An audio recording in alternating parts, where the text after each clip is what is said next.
maghihiwa ako nitong napakalaking sibuyas. Dadagdagan natin ito mga idol ng pula para marami. Ayan, oh.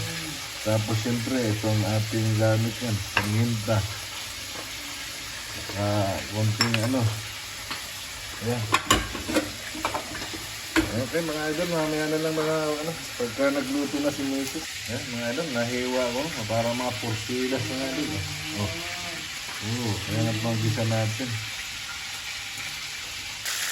Bantay sarado kay Mrs. yung kanyang niluluto mga idol.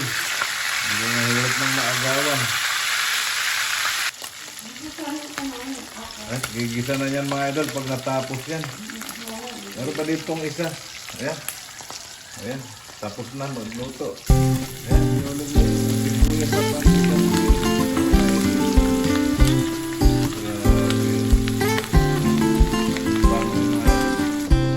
Naluto niya mga idol.